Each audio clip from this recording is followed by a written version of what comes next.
Everybody having a good time, except you. You were talking about the end of the world.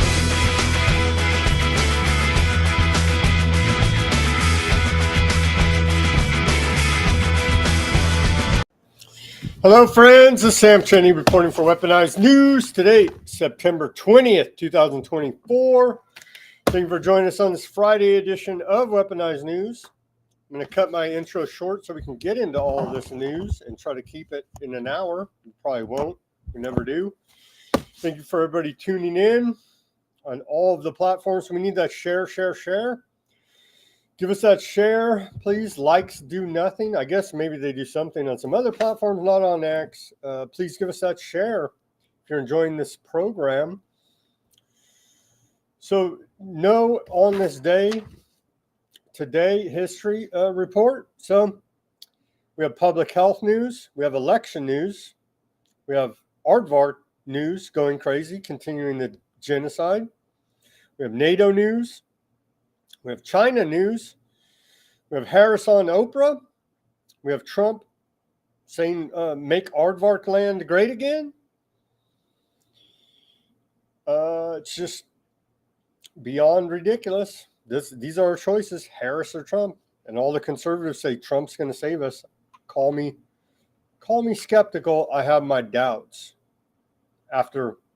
Just look at recent history, Operation Warp Speed, Operation I Love Aardvarks, and call me skeptical about the whole thing here. The most important election in world history.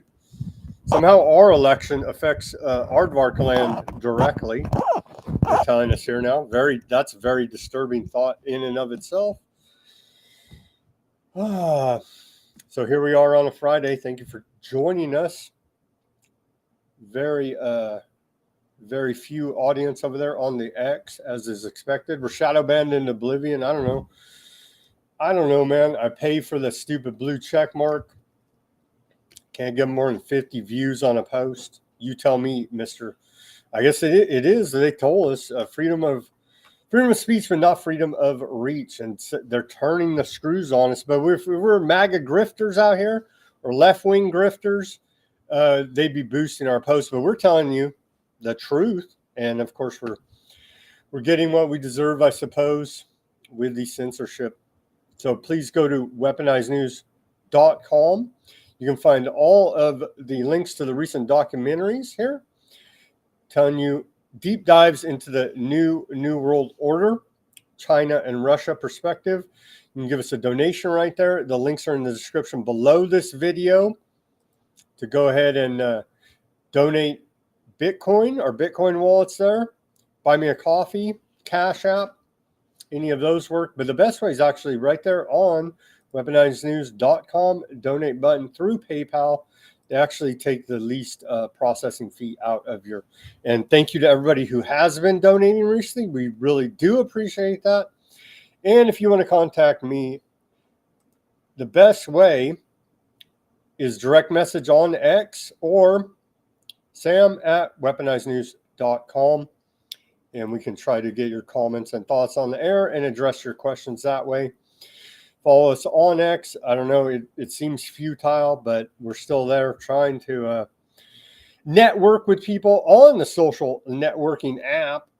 Here seems it is the most functional as far as breaking news, I guess you could say. But if you're trying to put out original content and you're not part of one of these media conglomerates, they're going to, as we're experiencing here, censor you into oblivion. So that's why we need from you, the audience, the share on X and whatever other social media platform you may be viewing this broadcast on. Okay, enough of plugging me. Let's get right to the news here. Cut the intro to 5 minutes. Here's Simon's intro.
I mean, how are we doing this Friday?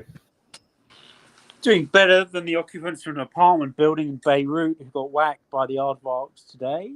They claim they took out the leader of the Radwan unit, which is basically the Hezbollah special forces. So if that's true, his name is Ismail Akil. Supposedly, he was involved in the 1983 Beirut Marine Barracks bombing, that massive truck bomb that took out a lot of Americans. He was having like a command meeting, allegedly. And there's also supposition that they took out the number 2 guy, not just in Lebanon, but for the Quds Force, which is the overseas special forces, for want of another name, for the Iranian Revolutionary Guard Corps. That'd be a huge scalp if they've got that guy. And really far up the Iranians big time. So unfortunately, at least 2 other people were killed and 66 wounded, literally collapsed like a 12-story apartment building or something. Was it rare? AP tells us rare Israeli airstrike in Beirut. Was it really rare? No, it's like rare side effects. Man. Yeah. Oh, they're cranking it up here. Okay, we'll come back to that. Yeah, no, they're getting us ready to go full on. So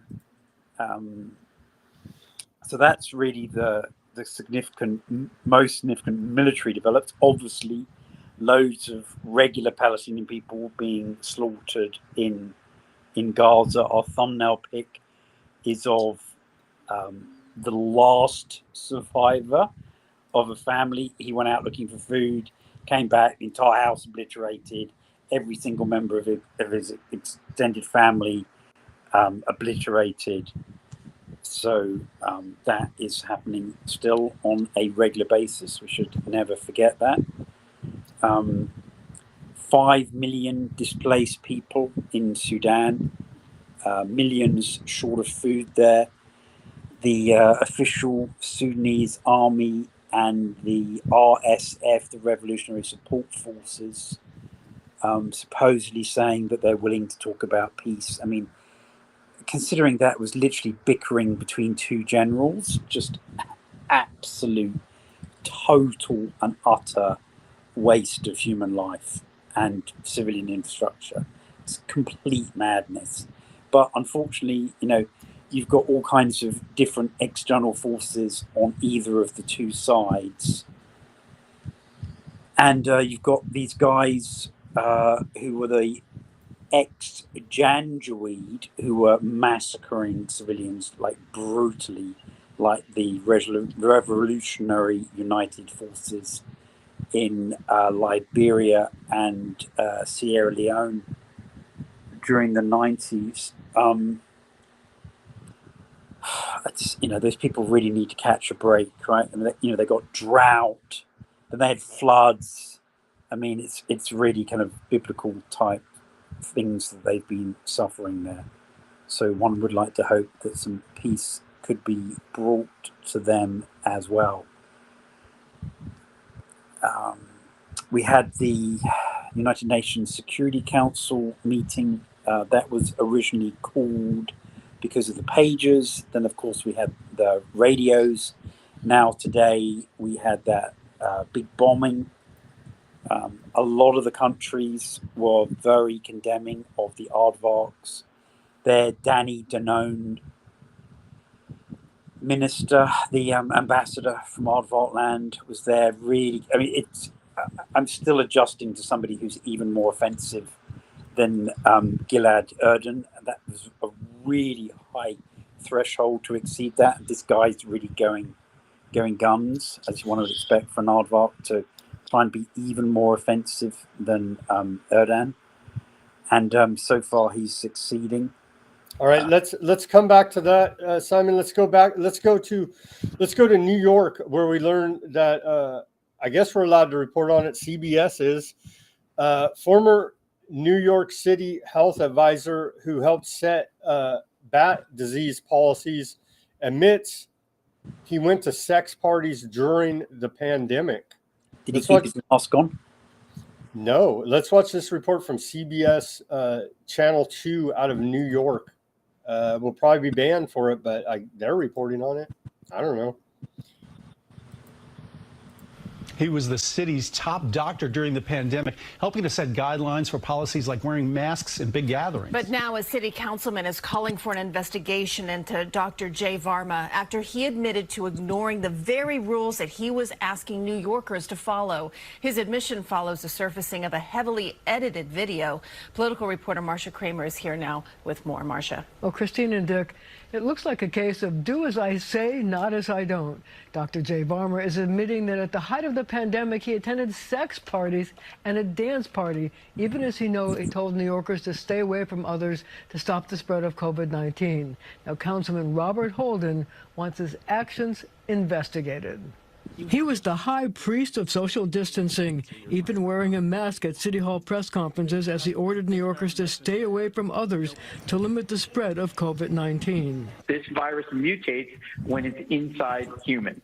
So we need to keep it out of humans. And again, so it circles back to the same thing, really being very strict about all the precautions that we normally follow. But while he wanted New Yorkers to be strict about social distancing, he is admitting tonight that he wasn't. The mea culpa coming after he was caught on hidden video posted by conservative podcaster Steven Crowder. A spokesman for Dr. Varma told CBS News New York that his client participated in a dance party underneath the Wall Street Bank in June 2021 with about 200 people. It was after he left full-time city service and was a consultant. The spokesman said there were also 2 sex parties while he held the city post.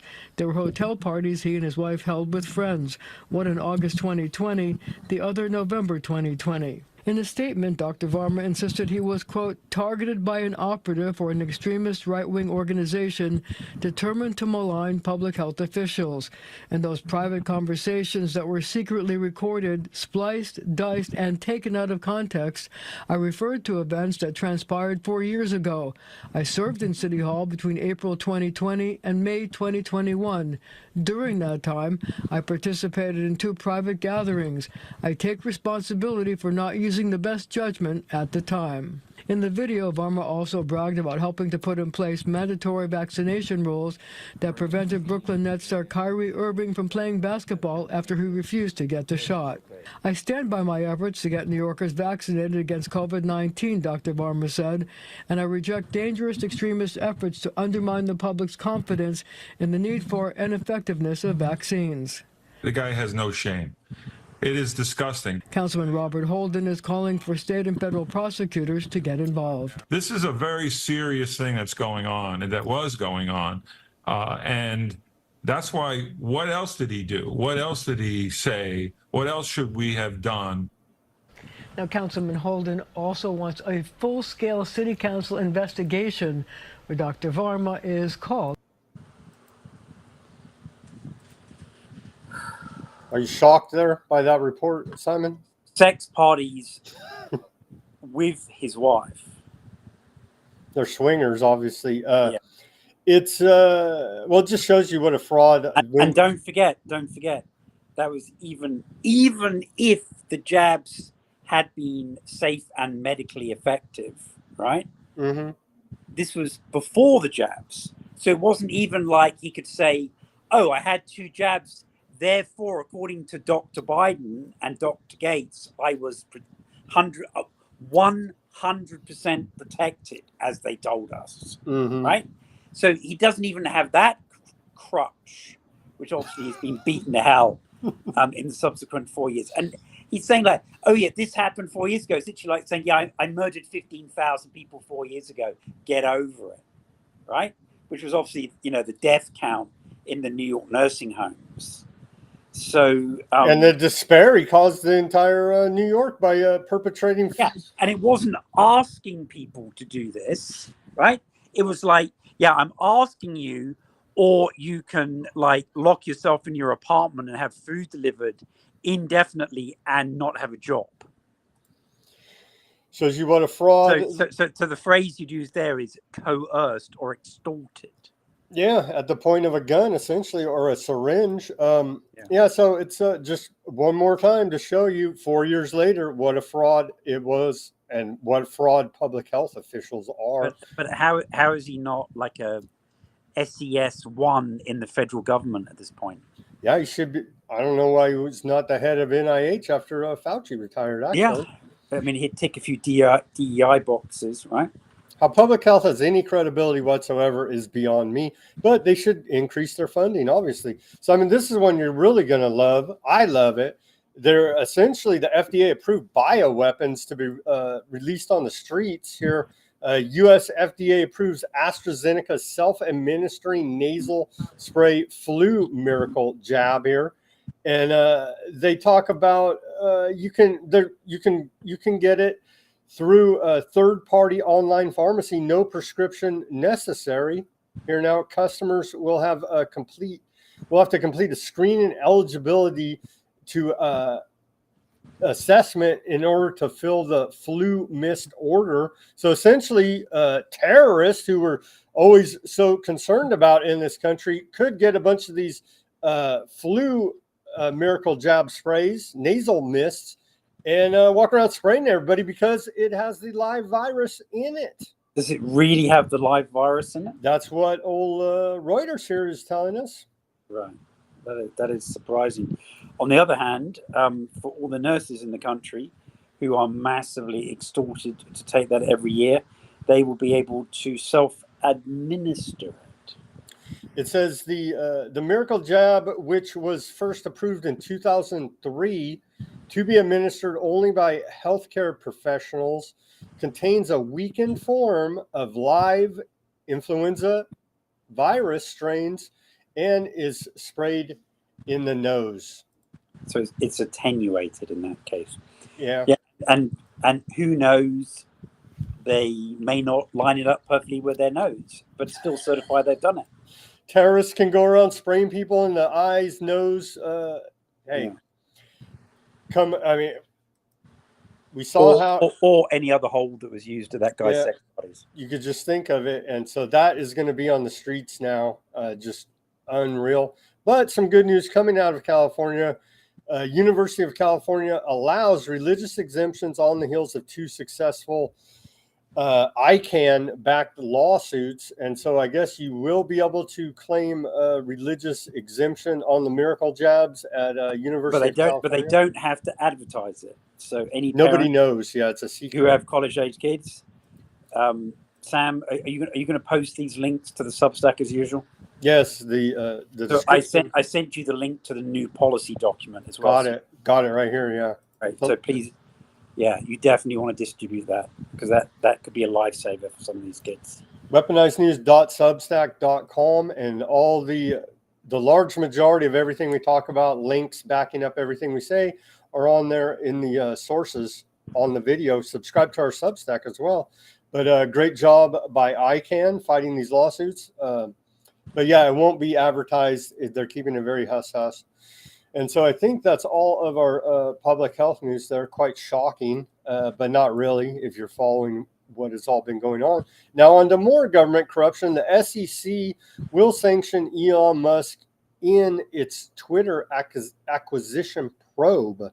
They're going to fine him for paying too much. Let's watch Biden talk about it here. Quick video of the President Biden, supposedly. Think that Elon Musk's cooperation and/or technical relationships with other countries is worthy of being looked at. Whether or not he is doing anything inappropriate, I'm not suggesting that. I'm suggesting that it's worth being looked at. But that's all I'll say. There's a lot of ways. There are a lot of ways. Just, I mean, beside the whole information thing, yeah, how about checking out SpaceX and Starlink in that case if he's working for foreign powers, right? It's a big mystery to the Pentagon, I'm sure.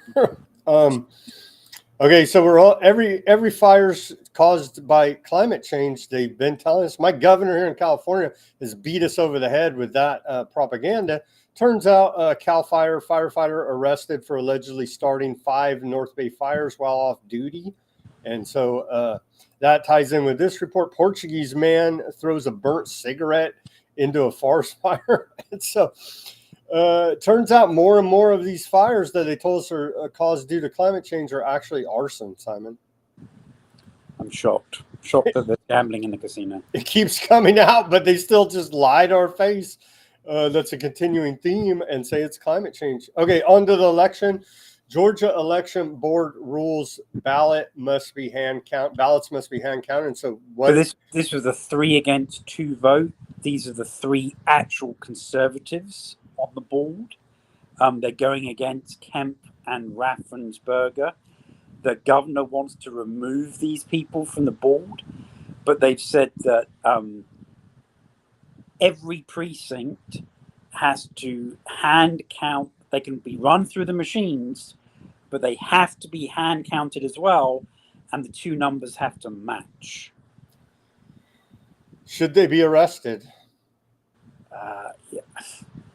I mean, the people of Georgia, I don't know what the hell they're doing re-electing Raffensperger and Kemp. It is literally just insane. Maybe they're not, Simon. Maybe the level of corruption. But these people may well save the integrity of the elections in Georgia.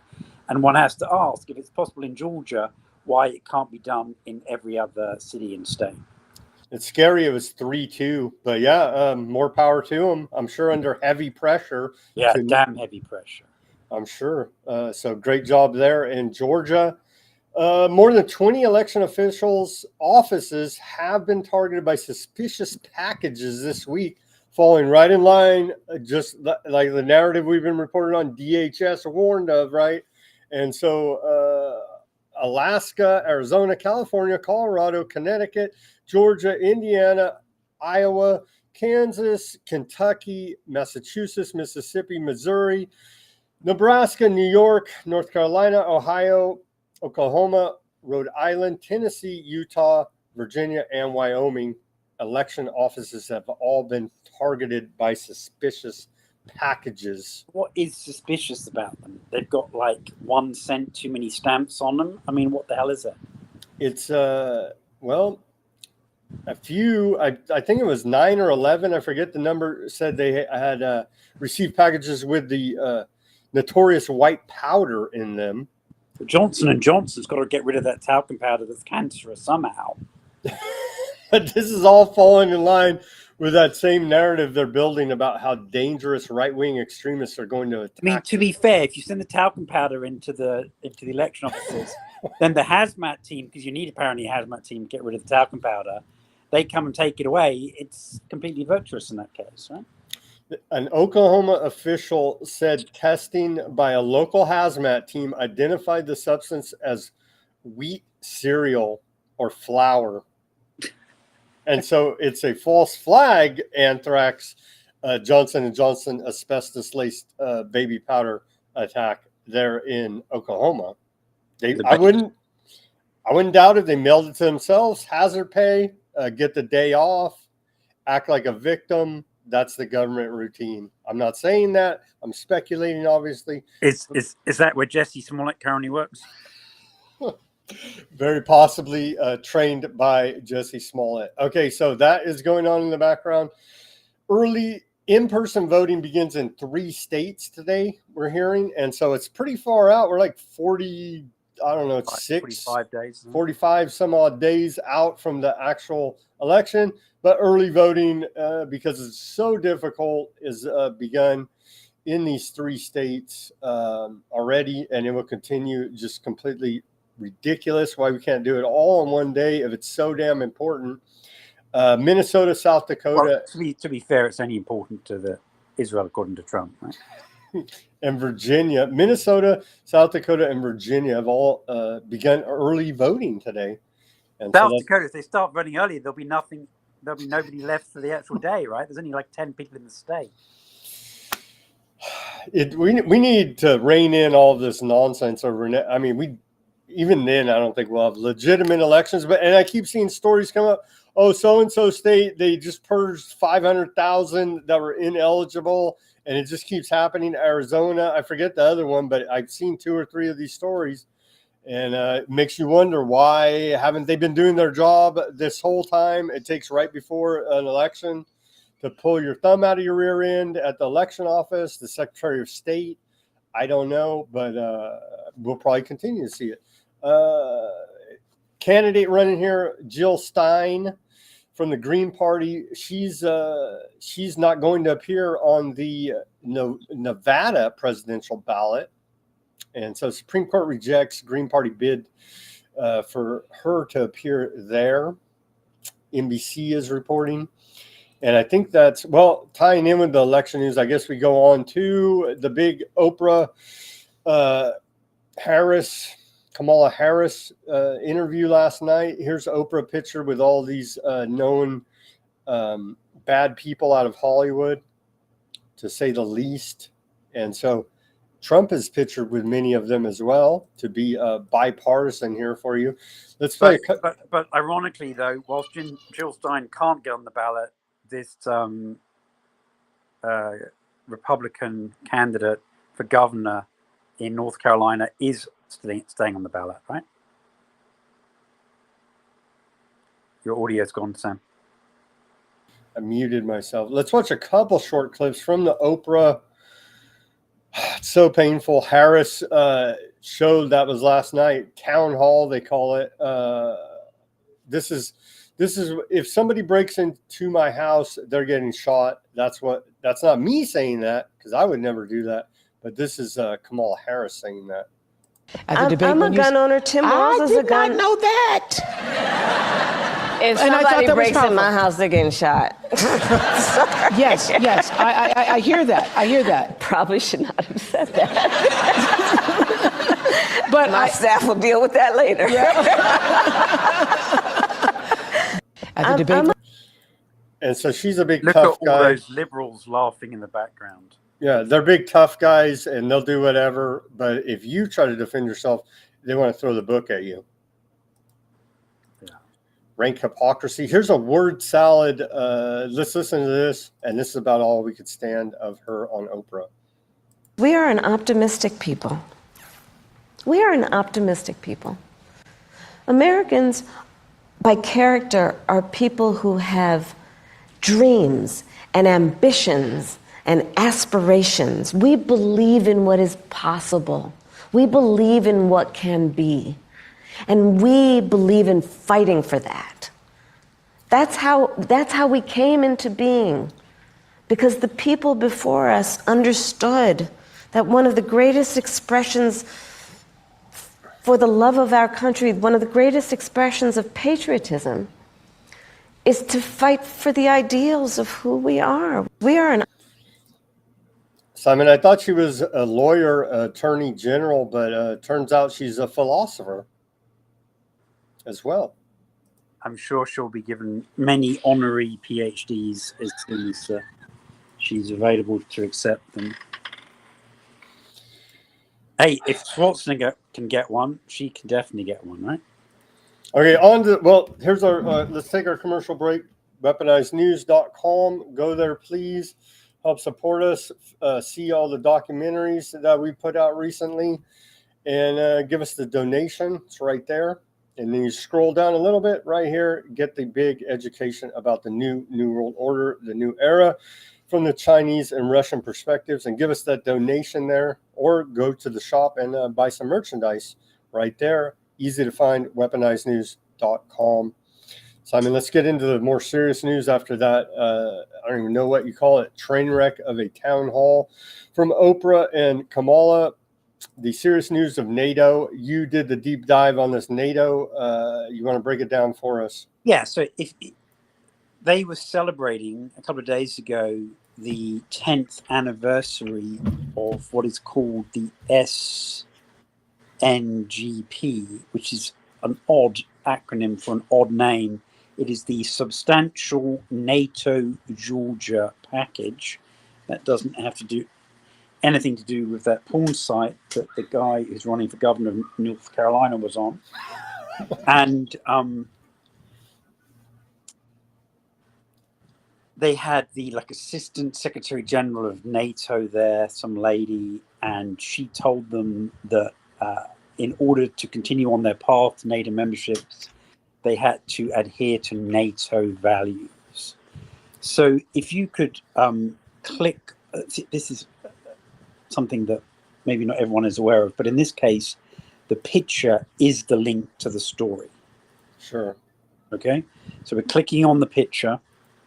That takes us to that. Okay, and this is a really, really hot issue because they actually got Georgia to change their constitution such that it says that they're going to strive to join the European Union and NATO. Okay, now the Georgia Dream Party that is in charge and trying to win their elections, which are coming up next month, want to get rid of that provision, but it looks like they're not going to do either. Okay, and they've realized that they don't want to be crushed like Ukraine, and actually their number one candidate, the leader of the Georgia Dream Party, who was the founder as opposed to the current prime minister, who's their number two candidate, he is actually suggesting that maybe if they apologize for allowing NATO to trick them into starting the war in South Ossetia in 2008, that possibly they could get South Ossetia and Abkhazia back. Personally, not really convinced that's going to work, but who knows? It is a possibility, I suppose. And this is one of the examples where we kind of show you how the sausage is made. I'm really just going to show you this rather than talk through it, which we might do if we have a real slow news day in the future. But next week is going to be crazy every single day, starting on Sunday. Sunday through Friday is going to be absolutely bananas next week. Okay, so what we're going to do is, if you zoom back into regular size on that screen, okay, and the moral of the story here is read to the bottom of the article. So if you scroll all the way down to where it's got topic links, it's actually on the side here. In your case, it's on the side. Okay, it's not when you're looking at a phone. So then if you click on this, what is it called? Deep. Defense Education Program, DEEP. DEEP. Okay, so if you could click on that, please. Okay, now this is really interesting. Okay, now this is obviously a recruiting mechanism for the intelligence services. Okay, because they're going in and not only bringing people to America to do various courses, but they're actually running courses in these countries. Okay, so we get a list of where they're operating. If you can go down to that list, we'll just quickly tell people the list of countries. After the grey, keep on going. There's a list of countries there. No, somewhere it's above that point. There's a list of countries. Can you just recognize it? It's got like Georgia, Azerbaijan, Armenia. Here it's further down here. No, I don't think so. Anyway, so there's a list of all the countries where they're doing this. Now the other thing is we see how much. Right here. Here it is. Okay, so I can't read that. If you want to read that list of countries where they're doing. Currently, DEEP initiatives are ongoing in Armenia, Azerbaijan, Bosnia, I can't even pronounce that one, Colombia, Georgia, Iraq, Jordan, Kazakhstan, Moldova, Mongolia, Morocco, Serbia, Tunisia, and of course, Ukraine. Okay. So this is literally teaching all ranks from the rank of sergeant all the way through to general. Okay, it's really infiltrating their their militaries. Now, if you go further down, we've got that chart where they tell us all of the academic partners that they have in the program now. If you scroll down. Okay, so look at that growth. Right? Looks like gold today. Yeah, and then if you just go up to the number for 2023, if you can go up to where it's the text.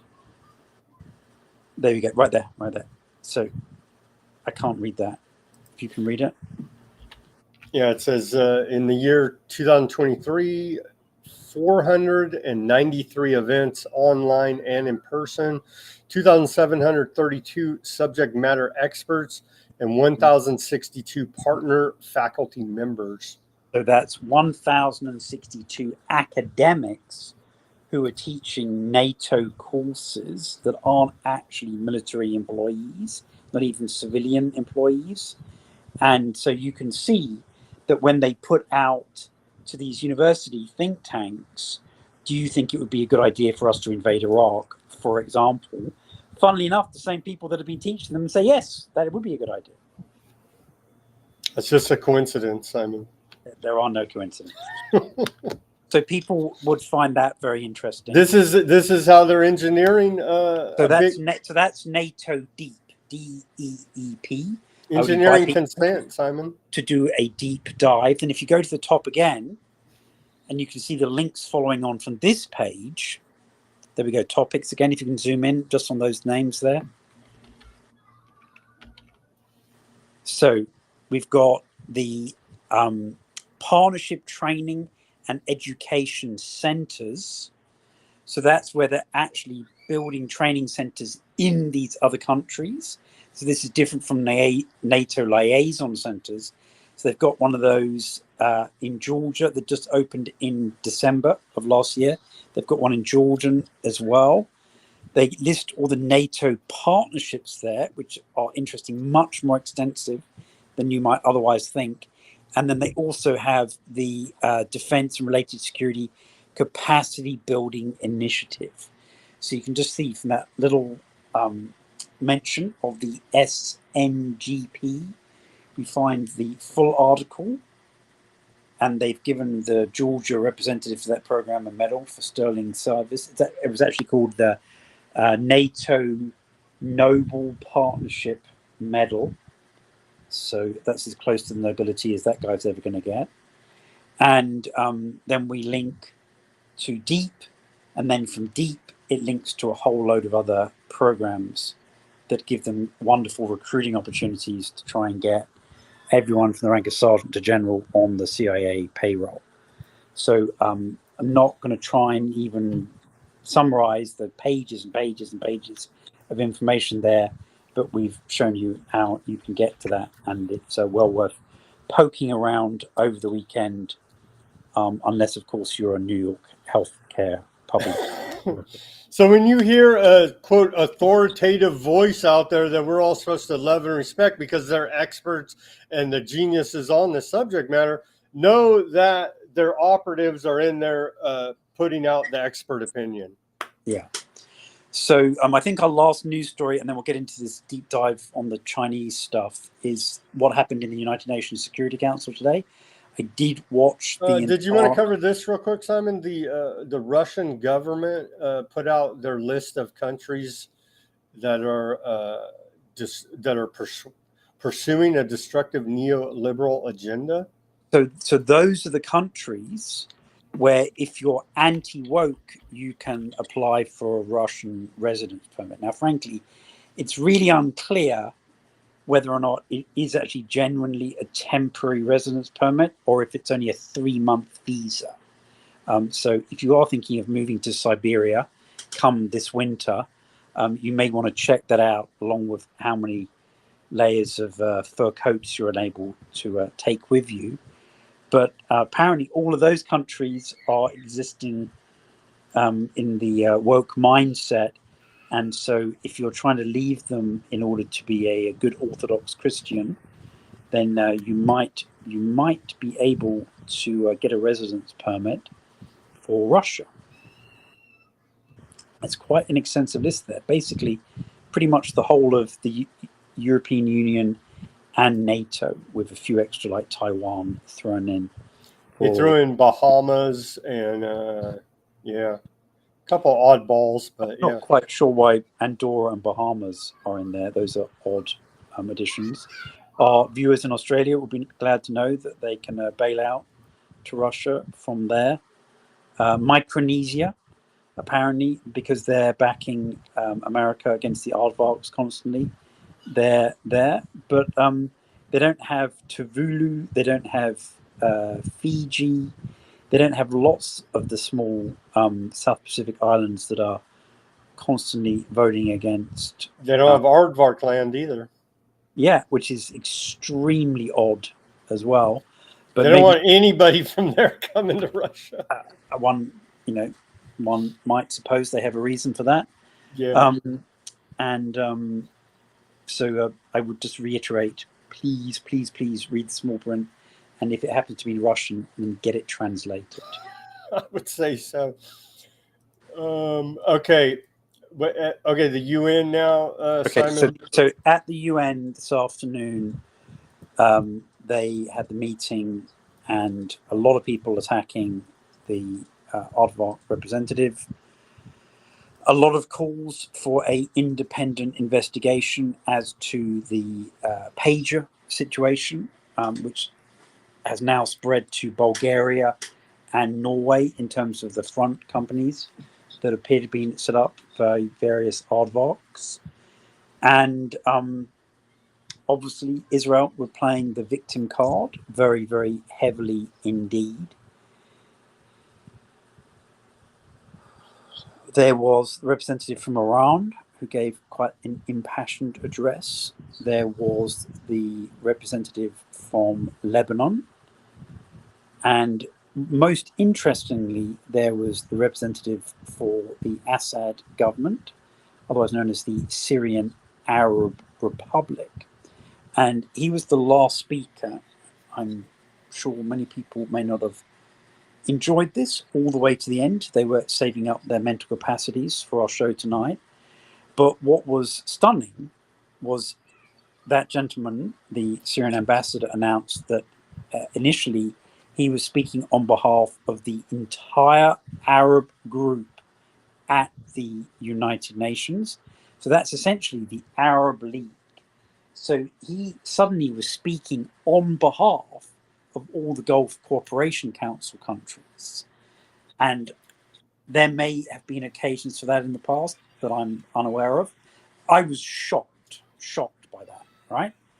And so I would suggest that was highly significant and shows quite a degree of Arab unity there, that they allowed this chap to read that statement on their behalf. He then spoke in his national capacity afterwards, but didn't really deviate much from the previous text. The long and the short of it is no resolution, not even a public statement. All they did was reconvene in a private room for additional consultations, which I'm pretty sure is not much solace to the 4,000 people who were injured by those exploding devices.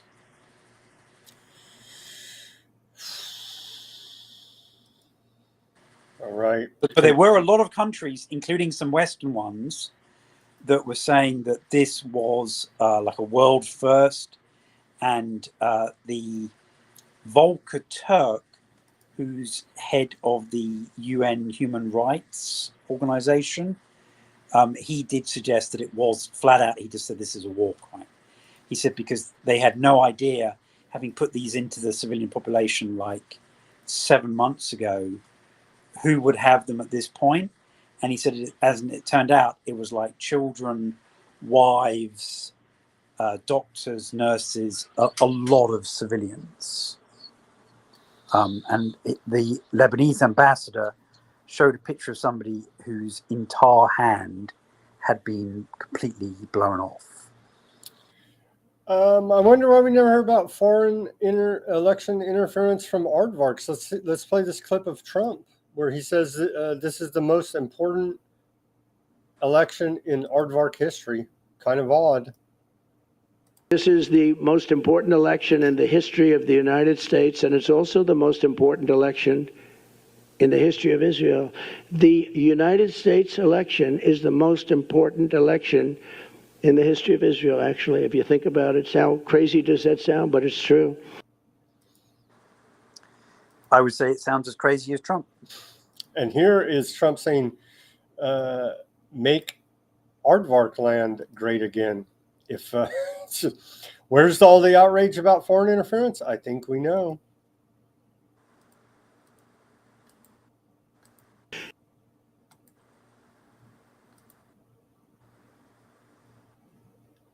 I don't know why we had we got to play this clip. So let me try to reload it quickly. Hopefully we can play it. Okay. Here we go.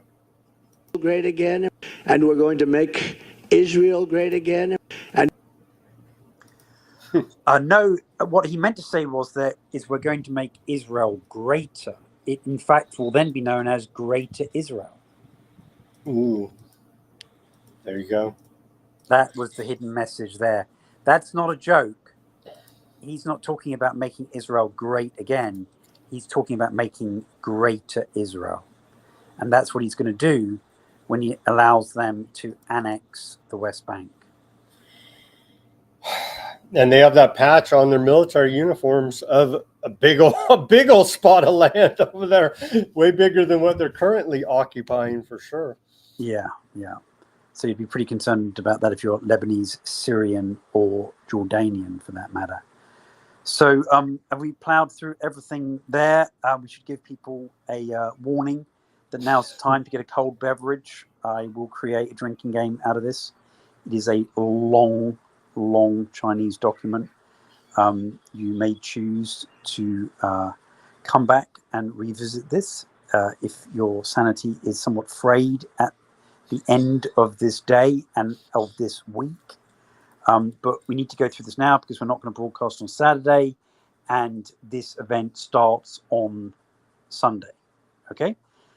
The counterpoint to this is, why are we not seeing the American or British or French or German version of what their policy and what they're promoting for the Summit of the Future, which literally starts on Sunday?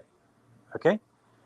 And the run-up event, the youth version of the summit, so that they're not totally disillusioned, and also so that the old men get rich pickings of some, rather youthful but enthusiastic policy wonk teenagers who might somehow be molested whilst they're in the UN building today and tomorrow.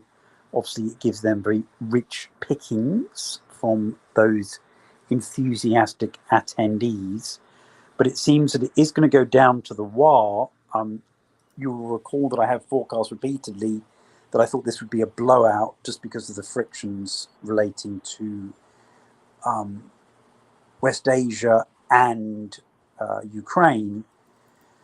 But they're trying damn hard to try and get something agreed by consensus, which is what it requires. Already 2 of the 7 legs on this kind of rather ugly centipede have dropped off. But looks like they're going to be negotiating right down to potentially like midnight on Tuesday, trying to get this all agreed. It may turn out to be nothing, or we may just find that they agree on disinformation and misinformation, AI, and the wonders of the Japs. So even if it's not as comprehensive as they were intending when this project was launched 3 years ago, it may still have some really, the zombie may still bite you if it's just on AI, disinformation, and more vaxxers. All right. So if you want to go to this document, people are going to need literally like a case of beer or something for this drinking game. So just thinking, what word or phrase to use. Bob obviously will be waiting with bated breath for this. Let's use the phrase shared future for our drinking game, which can be engaged in with non-alcoholic beverages if you happen to be in a teetotal family or indeed somewhere in West Asia watching. So please don't take offense. This means that you'll have a massive sugar high if you drink like 100 cans of Coca-Cola during the reading of this position paper. So it is the position paper of the People's Republic of China for the Summit of the Future starting on Sunday at the 79th session of the United Nations General Assembly, which started this week. Okay. No, Biden will be speaking during this, as will Zelensky. And Zelensky, who really wants to eke as much publicity out of this as he possibly can, won't be speaking once. He'll actually be speaking 3 times at the United Nations. Okay, you're going to have to enlarge this a little bit, otherwise I'm going to go blind. Is that as large as you can get? Sam? Sam, can you still hear me? It's pretty large. Let's see. Yeah, to make it fit on one page, that's as large as I can get. Just go one bit, so get rid of the paragraphs. The white on the other side of the paragraphs, because otherwise it's literally impossible for me. Oh, and now, see, this is the problem with the Chinese document. It's freezing up my my browser here. Okay, if you can try rebooting that, because otherwise this is going to drag on into Saturday. There we go. Yeah, it's not going to. Okay, so it's not going to work. We gotta. This is large as it can get. I'm going to read off the other version of the document that I have here. Okay. And then you'll have to follow with me and just scroll as I'm reading so that people can follow us. Okay. So you have to pay attention to what I'm reading because you'll need to move. Sure. Your thing. I'm just scrolling right to the beginning. Okay, here we go. So this was put out yesterday. I was the first person to retweet it. I read it immediately. It takes about 30 minutes to go through if I don't comment on it too much. It is significant. I then went back and compared it to the previous document that we'd done a documentary about, because I noticed that it had 5 key points and the other one had 5 implementation points. And I wanted to be certain that we weren't going to duplicate. And I have compared the 2 documents and they don't. So don't think that this is a duplicate of what we did last weekend. Okay. So the kindly folks at the Chinese Foreign Ministry say today, changes unseen in a century are unfolding at an accelerated pace, and the world has entered a new period of turbulence and transformation. With intertwined traditional and non-traditional security issues and sluggish world economic recovery, humanity is facing unprecedented challenges. Yet the overall direction of human development and progress will not change the overall dynamics of world history moving forward amidst twists and turns, which will not change. And the overall trend toward a shared future, there you go, number 1, for the international community will not change. Just in case you're just joining us, each time I say shared future, you are invited to consume a beverage of your choice. It's the only way we can get through these documents. The tide of the times towards peace, development, cooperation, and mutual benefit is unstoppable.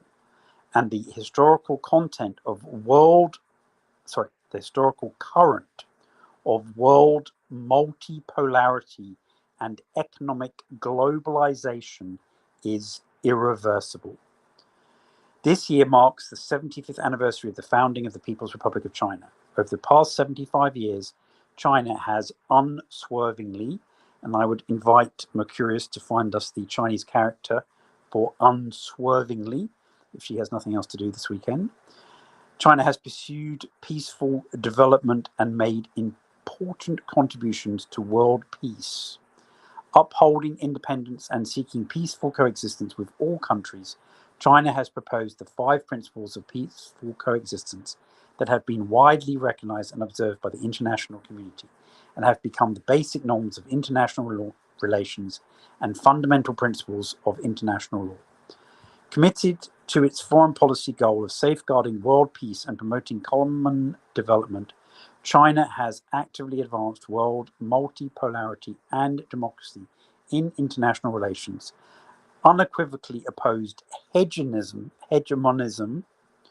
which is the United States, unequivocally opposed hegemonism and power politics, and worked to make the international order more just and equitable.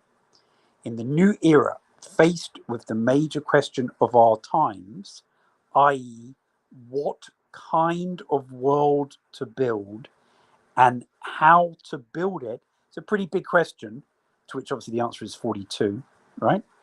China has given its answer. Building a community with a shared future, budding number 2, for mankind. The goal of building a community with a shared future for mankind is to build an open, inclusive, clean, and beautiful world of lasting peace, universal security. That's a phrase that they've just added in the last 7 days, universal security, and shared prosperity. The pathway is promoting global governance that features extensive consultation and joint contribution for shared benefit. The guiding principle is to apply the common values of humanity, and the basic underpinning lies in building a new type of international relations. The strategic guidance comes from the implementation, not the concept, the implementation of the Global Development Initiative, the Global Security Initiative, and the Global Civilizational Initiative that we here at Weaponized News have gone over in excruciating detail, even though the last concept paper for the GCI was over 27,000 words long. Okay, that really was going beyond the Call of Duty. And the platform for action is the high quality Belt and Road Cooperation. That's obviously the Belt and Road Initiative. And those are the 4 pillars or legs of the chair upon which Chinese foreign policy rests. On this basis, China will work with countries of the world to meet challenges, achieve prosperity for all, and facilitate the move toward a brighter future of peace, security, prosperity, and progress in the world. As they would say in Animal House, free beer for every fraternity. Right? China is building a great modern socialist country in all respects and advancing the great rejuvenation. So it's almost like they're making China great again, right? Of the Chinese nation on all fronts through the Chinese path to modernization. China will continue to uphold the independent foreign policy of peace, striving for building a community with a shared future for mankind, champion the common values of humanity, and implement the GDI, GSI, and GCI. It will advocate for an equal and orderly multipolar world and universally beneficial and inclusive economic globalization, and work with all countries to realize global modernization following the principles of self-confidence and self-reliance. Those are new phrases. I haven't seen those before. Principles of self-confidence and self-reliance. And forgive me if I'm pointing out the new things rather than repeat things, but I've read these documents so many times now, I am actually noticing when they're adding new phrases in.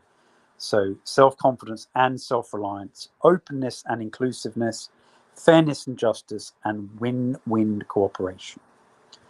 China supports the UN Summit of the Future and calls, which is what's happening starting Sunday, and calls on the international community to take this opportunity to focus on the common well-being of humanity, build consensus and synergy, and support the central role of the United Nations in international affairs. China supports efforts, key phrase here, of true multilateralism that is based on international law in accordance with the principle of equity and justice in pursuit of win-win cooperation and effective action orientate, so as to jointly build a better future. Notice here that one doesn't count. It says better future instead of shared future for mankind. They're very sneaky when they suddenly change one of the key words in our phrases there. So they then start with the 5 points that they will be working on when negotiating. And who knows, they may already have presented these points to all the African countries when they had the FOCAC meeting or the Latin American and Caribbean meetings, or they met at BRICS.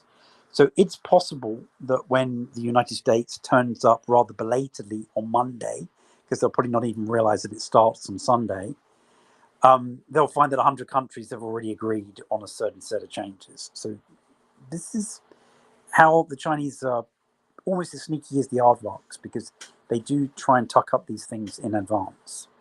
So with the future in mind, very globalist as opposed to on the horizon, right? China stays committed to being a staunch force for safeguarding world peace and stability. China firmly chooses peace over war and will work with all countries to implement the Global Security Initiative, following the vision of common, comprehensive, cooperative, and sustainable security. China respects the sovereignty and territorial integrity of all countries, abides by the purposes and principles of the UN Charter, and takes the legitimate security concerns of all countries seriously. China will promote peaceful settlement of differences and disputes among countries through dialogue and consultation, maintain security in both traditional and non-traditional domains, and shoulder its due responsibility as a major country in tackling global security challenges, which is exactly what the relatively new Chinese defense minister called upon all other major countries to do when he addressed that conference a week ago. China has stayed an important and constructive force for peace and stability in the Middle East, otherwise known as West Asia. It has pushed for the historic reconciliation between Saudi Arabia and Iran, facilitated the internal reconciliation among Palestinian factions. And obviously we played the clip from Life of Brian to show how that factionalization has been ongoing for approximately 2,000 years, and worked tirelessly to stop the fighting in Gaza.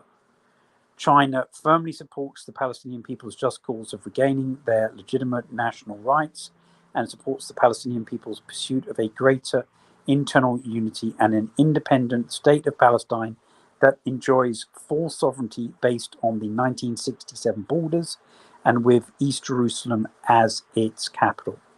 China supports Palestine's full UN membership and calls for the convening of a more broad-based, authoritative and effective international peace conference to work out a detailed timetable and roadmap for implementing the two-state solution, and to push for a comprehensive, just and lasting settlement of the Palestinian question at an early date, so that Palestine and Israel can live side by side in peace. Okay, it's quite a big policy statement just there alone. On Ukraine, China has followed an objective and impartial position and maintained that the sovereignty and territorial integrity of all countries should be respected. The purposes and principles of the UN Charter observed the legitimate security concerns of all sides taken seriously, and that all efforts conducive to a peaceful settlement of the crisis should be supported. China has issued its position on the political settlement of the Ukraine crisis and carried out shuttle diplomacy to promote peace talks. China and Brazil have jointly issued a 6-point consensus. And by the way, those 6 points, they're policy position on the political settlement, they have all been rejected by Ukraine, which has also rejected the 10 or 11 point peace plan from the African Union as well. China calls on all the relevant parties to observe the principles for de-escalating the situation, create conditions for the resumption of direct talks, which obviously Zelensky has banned by decree, said that nobody in the Ukrainian government can talk with anyone from the Russian government, until the realization of a comprehensive ceasefire, increase humanitarian assistance, oppose the use of weapons of mass destruction, oppose attacks on nuclear power plants, which appears to have been the goal for the Ukrainians when they went into the Kursk Oblast, and also oppose attacks on other peaceful nuclear facilities and protect the stability of global industrial and supply chains. China will continue to work in its own way and play a constructive role for the political settlement of the Ukraine crisis. China has remained committed to preserving the peace, stability, and lasting security in the Korean Peninsula, and is encouraging talks to establish a peace mechanism on the peninsula. The root cause, in their opinion, of the intractable situation on the Korean Peninsula is the Cold War vestiges and lack of trust among the parties. Note that was exactly what Kurt Campbell was saying when he was speaking yesterday, that we were one of very few organizations that reported on in detail, when he said that China now represents a greater threat to the United States than Russia ever did, even at the height of the Cold War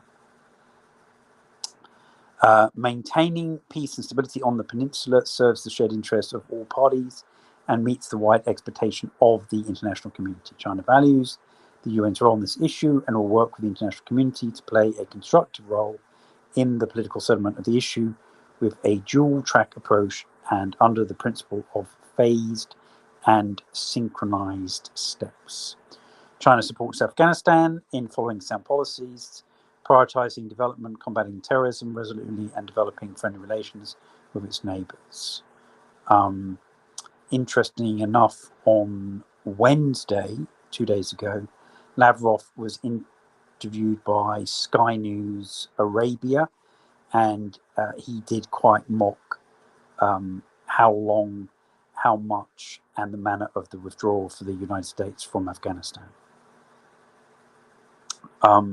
They want to uphold the Afghan-led, Afghan-owned principle to increase engagement dialogue with Afghanistan in a constructive way, provide more humanitarian and development assistance, and support Afghanistan in independently exploring a development path that meets its people's expectations and the call of the times, and in achieving peace, stability, and development at an early date. It would be nice if they would allow women to go to school. Then that might actually help their development quite a lot.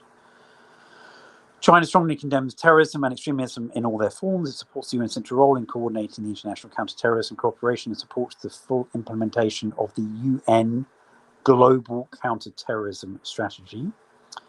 China opposes associating terrorism and extremism with any particular country, ethnic group, or religion, opposes applying double standards on counterterrorism, and opposes using the issue of counterterrorism as a political tool. The international community should join forces to address the new threats and challenges posed by the abuse of emerging technologies by terrorists, and support developing countries in building their capacity to fight terrorism and radicalization, so as to eradicate the breeding ground of terrorism. Now, that issue is actually one of the focal points of BRICS and SCO at the moment, counter-terrorism. That's the one thing that all of those governments seem to be able to rely really strongly upon.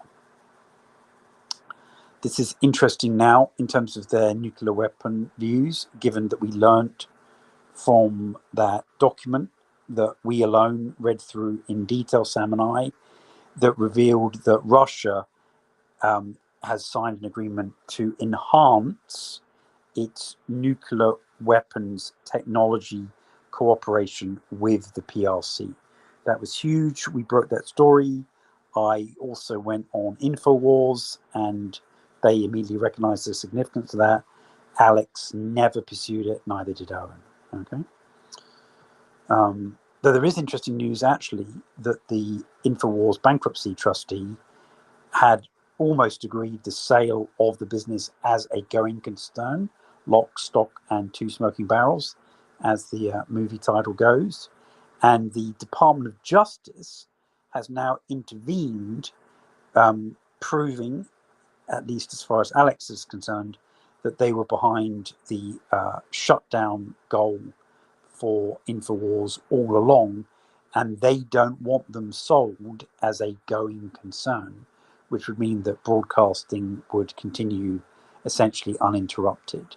They really want to see like individual chairs, tables, computers, monitors, Alex inflatable doll, all that kind of stuff sold off bit by bit to break up the organization rather than it be sold as a going concern, it would appear. China maintains that nuclear weapon states should abandon nuclear deterrence policies based on the first use of nuclear weapons. So basically they're attacking the American policy, which it's a little bit wrong to say that it's based upon that, but allows for the first use of nuclear weapons. So not second strike, but first strike. China commits to the policy of no first use of nuclear weapons, supports negotiating and signing a treaty or issuing a political statement on mutual no first use of nuclear weapons, and strongly calls for the conclusion of an international legal instrument on assurances for not using or threatening to use nuclear weapons against non-nuclear weapon states and nuclear weapon-free zones. ASEAN is supposed to be a nuclear weapon-free zone. Okay, that's the 10 Southeast Asian countries. Nuclear disarmament should follow the principles of maintaining global strategic stability and undiminished security for all, and proceed in a gradual manner, which is ironic since China is in a crash program to build hundreds more nuclear weapons right now. Countries with the largest nuclear arsenals, so that would be America and Russia, should earnestly fulfill their special and primary responsibilities in nuclear disarmament and continue to make further substantial and substantive cuts to their nuclear arsenals in a verifiable, irreversible, and legally binding manner so as to create conditions for achieving the ultimate goal of general and complete nuclear disarmament. China stands ready to work with the international community to jointly strengthen global biosecurity governance. Some people might find that point somewhat ironic. Improve international institutions and rules on biosecurity, somewhat once again after the horse has bolted from the barn. In particular, to enhance the universality, authority, and effectiveness of the Biological Weapons Convention, and ensure the compliance of countries' biological activities with the BWC through concrete measures, whilst at the same time effectively safeguarding the legitimate rights of developing countries for the peaceful use of biological technologies. China is committed to upholding the authority and effectiveness of the Chemical Weapons Convention and urges Japan to speed up the destruction of abandoned chemical weapons in China in order to achieve the goal of a world free of chemical weapons at an early date. China upholds the CWC as a guideline for properly settling hotspot issues concerning chemical weapons. It opposes politicization and promotes international cooperation on the peaceful uses of chemistry. Okay, so just so we understand how we're going on there, that was point 1 of 5. Right. So point 2, once again, with the future in mind, not on the horizon, as the Foresighting Institute would normally do. China stays committed to providing impetus for common development. China is committed to its fundamental policy of opening to the outside world and pursues a mutually beneficial strategy of opening up. It strives to create new opportunities for the world with its own development and to contribute to its share to building an open global economy that delivers greater benefits to all peoples, basically growing the pie. China works together with countries around the world to implement the Global Development Initiative under the principles of development as a priority, a people-centered approach benefits for all, innovation-driven development, harmony between man and nature, and results-oriented actions in an effort to create a bright future. Once again, not a shared future, nor is it a better future, but now a bright future of peace and prosperity for all. China advocates placing development at the heart of the global agenda with the aim of delivering the 2030 Agenda for Sustainable Development. China calls for efforts to broaden the financing channels. That is actually one of the biggest points of this entire weekend, is reform of the IMF and the World Bank, and it would appear that the EU and the United States are absolutely determined to veto that. Innovate the models of cooperation, strengthen capacity building, expand the network of partners, and promote the building of a global community of development. China is ready to work with other countries to fully leverage the role of the group of friends, the GDI, promote the building of cooperation platforms and networks, deepen practical cooperation, constantly expand the GDI project pool and capital pool, revitalize partnerships, and foster new driving forces for global development. And once again, in the same paragraph, speed up the implementation of Agenda 2030. China has proposed the initiative of high-quality Belt and Road cooperation and established the largest platform for international cooperation with the most extensive coverage in the world. The Belt and Road Initiative champions the Silk Road spirit of peace and cooperation, openness and inclusiveness, mutual learning and mutual benefit, focuses on enhancing connectivity and promotes policy, infrastructure, trade, financial and people-to-people connectivity with a view to delivering development and prosperity for all countries. And remember, we learned that in 2018, Putin agreed with Xi that the Greater Eurasian Partnership Project would run in cooperation and coordination and in parallel with the BRI initiative. Okay, so there is a dual purpose for this project. High-quality Belt and Road cooperation has become an international consensus, and this is where it's important to recognize that the Silk Road now has several different aspects, and they go on to explain the building of a health Silk Road, a green Silk Road, a digital Silk Road, and a Silk Road of innovation that includes technology transfers, have become new growth areas for cooperation.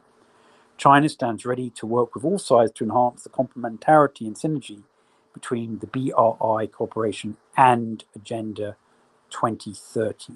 So for those of you who aren't following, you can see there that whilst they didn't mention the GEP, it is, we know, because they've confirmed it in recent documents, been linked to that for 6.5 years officially. And it's also clearly linked to Agenda 2030, which, as we also know, the World Economic Forum has partnered with the UN to promote and accelerate. So there are some issues that they are all working hand in glove on. What the ultimate goal is, that's a different matter. Whether they see this as being the end game or they go on to Agenda 2050, whether or not it's including massive depopulation or not, those are all still areas that are up for debate. China is committed to building an open world economy, calls on the international community to meet the common needs of all countries, especially the developing countries, properly address the development imbalances between and within countries resulting from the global allocation of resources to achieve mutual benefit, win-win outcomes, and common prosperity. Countries should respect each other's legitimate interests and concerns, oppose the attempt to roll back globalization. So this is the concept of fragmentation, which is an IMF term. There's a very beautiful Indian lady who's the deputy head of, I think it's the IMF, not the World Bank, who is going around the world warning about the risks of rolling back globalization, which will lead to fragmentation of the global economy. So China opposes attempts to roll back globalization and abuses of the concept of security, and opposes all forms of unilateralism as opposed to multilateralism and protectionism. It is necessary to promote trade and investment liberalization and facilitation, keep global industrial and supply chains stable and unimpeded, overcome the structural problems hindering the healthy development of the world economy, and to make economic globalization more open, inclusive, balanced, and beneficial to all. Adhering to the principle of sincerity, real results, amity, and good faith, and the right approach to friendship and interests, and the spirit of the China-Africa Friendship and Cooperation. China is committed to strengthening solidarity and cooperation with African countries. This is literally following on from FOCAC 2 weeks ago. And supporting them in seeking African solutions for African problems and speaking in one voice to play a bigger role in international affairs. Which is the other big point of this meeting, is to try and reform the United Nations Security Council.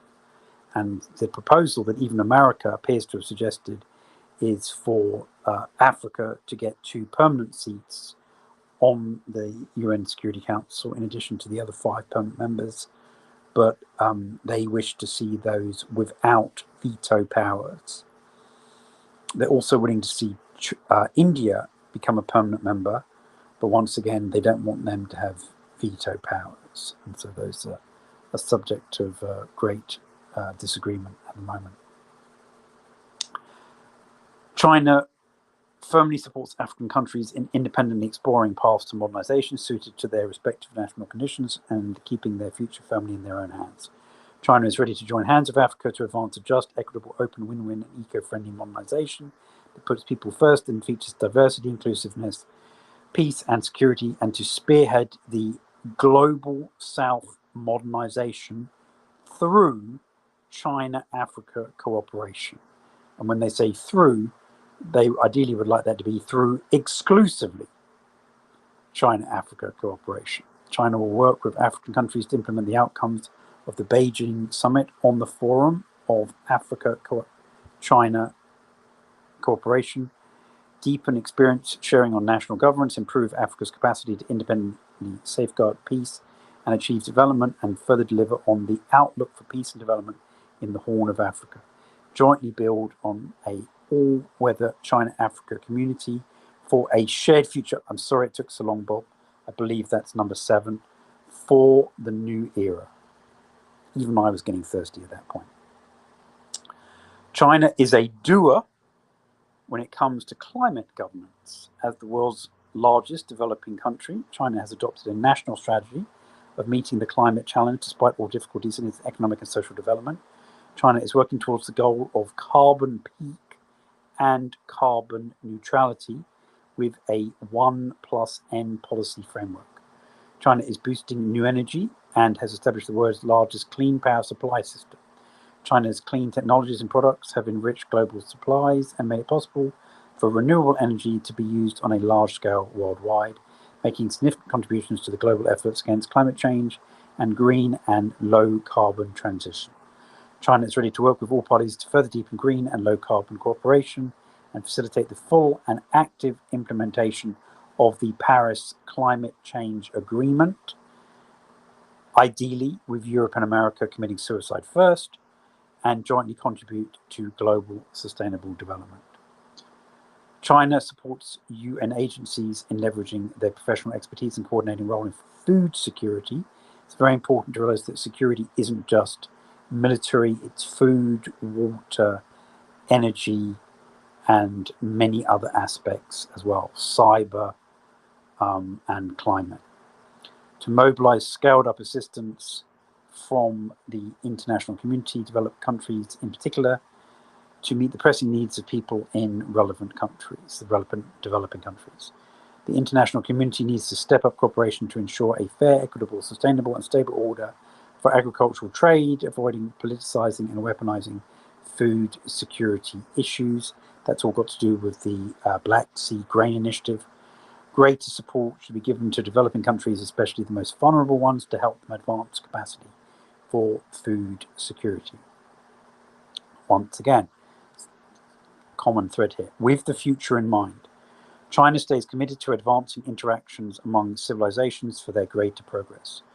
China advocates that all countries champion humanity's common values of peace, development, fairness, justice, democracy, and freedom, and jointly implement. Can't emphasize enough how important this word implement is at this point. There's a big shift to implementation now. The Global Civilization Initiative, respecting the diversity of civilizations, valuing the inheritance and innovation of civilizations. And this ties in with the Russian and Dugin concept of civilizational states, of which he claims there are currently 7 in the world. And let cultural exchange transcend estrangement, mutual learning transcend clashes. That literally means the clashes of civilizations, right? And coexistence transcend feelings of security for further progress of civilizations. This is the point we made at the time. The US got completely and totally blindsided by this next issue coming up. The 78th session, which is the previous session of the UN General Assembly, adopted by consent, which was true. It was absolutely incredible that nobody wised up to this. The China tabled resolution on the International Day for Dialogue Among Civilizations was essentially put into recognition, the GCI, aimed at raising global awareness of the value of diversity of civilizations and exchange and cooperation among civilizations, encouraging more exchange and mutual learning among civilizations, promoting solidarity and jointly finding solutions to global challenges. China is ready to implement the UN General Assembly resolution on that issue, together with the international community, which they would be because it's literally their policy. Strengthen international people-to-people and cultural exchange and cooperation, and make unremitting efforts for the further exchange, mutual learning, and common progress of civilizations. China has actively participated in global human rights governance, launched a series of initiatives in such fora as the Human Rights Council, and conducted constructive exchanges and cooperation with the UN human rights mechanisms, including the Office of the High Commissioner for Human Rights, OHCHR, who was Volker Turk, that I mentioned, who addressed the UN Security Council and accused the Advox of committing even more war crimes. So China's working with them. The Special Procedures and Human Rights Treaty bodies. Human rights for all is a shared pursuit of humanity. The right to development is a basic human right of paramount importance, and economic and social and cultural rights should be accorded enough attention. Now, it should be mentioned that all of those issues are part of what they call the triad of universal human rights, but they're not universal because at least one of the 3 treaties America hasn't even signed, let alone ratified. That's the one that says that housing and health care and access to food and clean water are universal human rights. One would have thought that's pretty non-controversial, but America refused to sign those because they don't want and haven't wanted for the last 60 years universal health care or the right to public housing. It's shocking that America is one of very, very few civilized nations in the world that haven't signed up to those. And even the one on social, political, and cultural rights that we did sign up to, we opted out of, I think, 17 key paragraphs. In advancing human rights, countries should put people front and center, make the protection of people's rights and interests their starting point and ultimate goal, and keep making efforts to resolve the most practical problems that are of the greatest and most direct concern to the people, so that people can lead a good life. We must ensure our people's right to run countries, safeguard people's democratic rights, fully inspire their motivation, initiative, and creativity, so that the people are the chief participants, promoters, and beneficiaries in human rights advancement.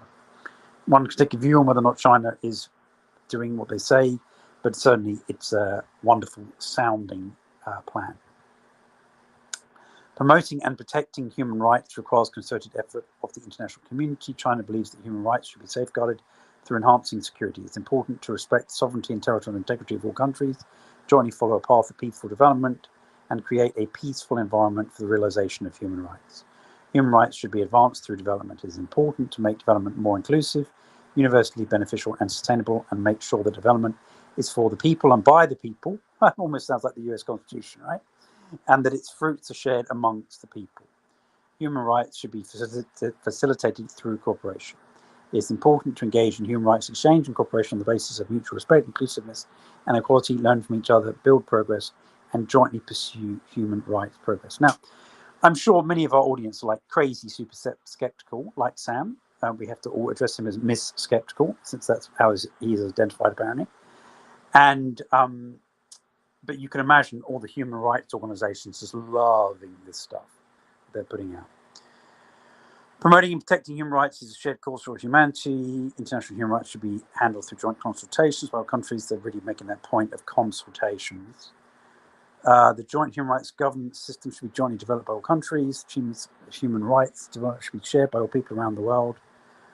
The Human Rights Council and other UN human rights bodies should be platforms for dialogue and cooperation, not places for confrontation and pressuring. Ironically, the places that there is the most confrontation and pressure is actually in regard now to the aardvarks, with their kind of genocide and apartheid and racial discrimination. Principles of the United Nations Charter should uphold the principles of impartiality, objectivity, non-selectivity, non-polarization, constructive dialogue and cooperation with member states, respect the sovereignty of all countries, and perform within their mandate in an objective and impartial manner. Then this is another big point here that the Russians are really pushing as well for this weekend and Monday and Tuesday. The underrepresentation of developing countries in the staff composition of human rights bodies should be changed as soon as possible. It's not just the human rights bodies, it's actually the UN Secretariat as well, and many other organizations.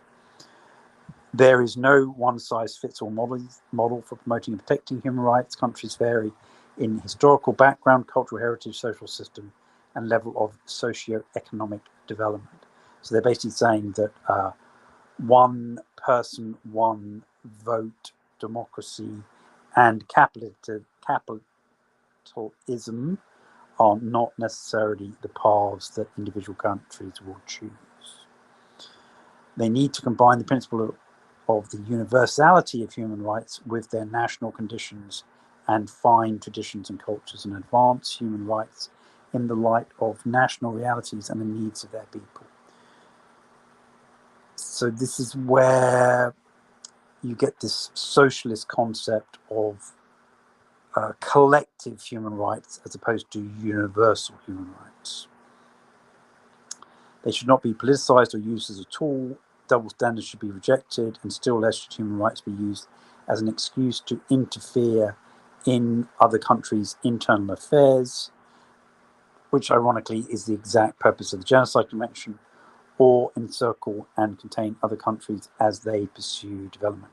And notice this encircling and containment of other countries is exactly what China is complaining about the hegemon doing by forming, as Lavrov said on Wednesday, the quads and troikas within the Indo-Pacific region. Okay. China is committed to protecting the rights and interests of women and children, not so much in Afghanistan, and to promote their development. Fourth World Conference on Women was held in Beijing in 1995, was a milestone in the promotion of gender equality around the world. The Beijing Declaration and Platform for Action adopted at that conference have become guiding documents for the global cause of promoting women's development. Once again, really appealing to the women of the world as represented this coming weekend.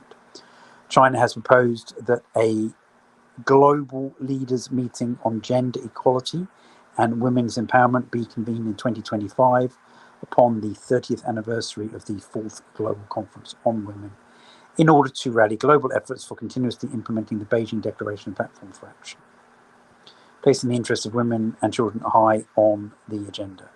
Global strategies for the development of women and children should be formulated and improved, comprehensive measures taken to ensure that women and children enjoy the various benefits of development, and that the development of women and children is kept in step with socio-economic progress. We support the UN in its leading and coordinating role and strengthening international cooperation on the cause of women and children. Literally sounds like Democrat Party 2024 election platform. They then talk in this paragraph rights of the disabled and the elderly as being an indicator of social civilization.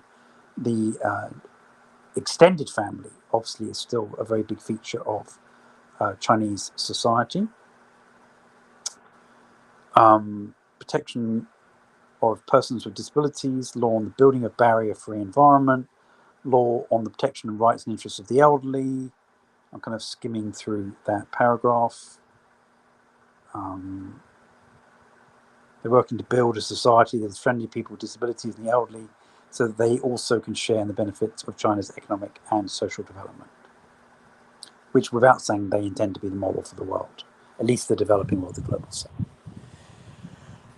Point 4, with the future in mind, China stays committed to playing a constructive role in the development and reform of global governance, which, as I explained, is one of the big topics on discussion this weekend. China advocates an equal and orderly multipolar world and a universally beneficial and inclusive economic globalization. It believes in equality between countries, big or small, and opposes hegemonism and power politics. It works for greater democracy in international relations, following the vision of global governments featuring extensive consultation and joint contribution for shared benefit. Bob, not shared future. Upholds true multilateralism and defends firmly the UN-centered international system, the international order based on international law and the basic norms of international relations, underpinned by the purposes and principles of the UN Charter. China responds to the common needs of countries in general and developing countries in particular, supports all countries in pursuing development paths suited to their respective national realities, and strives to make global governments more just and equitable. So I'm sure Kamala Harris will love that point. China holds that countries, regardless of size and strength, should be enabled to take part in decision-making, enjoy their rights, and play their roles as equals in the process towards multipolarity.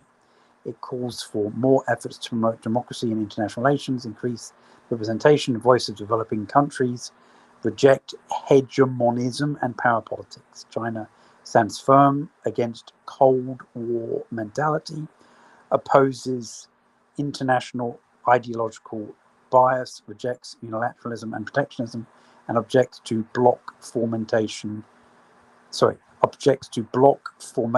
fragmentation, and disorder. China is always a member of the Global South and stands with all countries of the South through thick and thin. China believes that it is important for the Global South to maintain independence, which is their defining political feature, undertake the historical mission of development and revitalization, and work together to uphold international fairness and justice, safeguard world peace, and promote common development. China is actively carrying out open and inclusive cooperation with other Global South countries, as President Xi Jinping proposed, and will stay committed to the development and revitalization of the Global South and join other Global South countries in the common pursuit of modernization. The key point there being the common pursuit of modernization.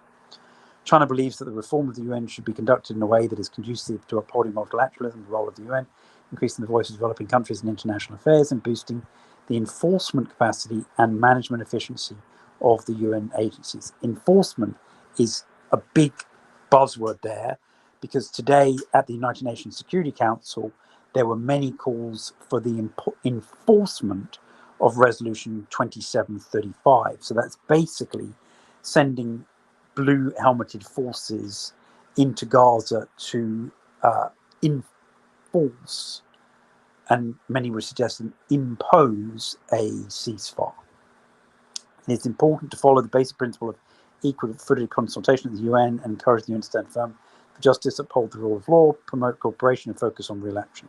China calls for more efforts to improve the international role of law and to give developing countries a greater say in development, interpretation, and application of international rules.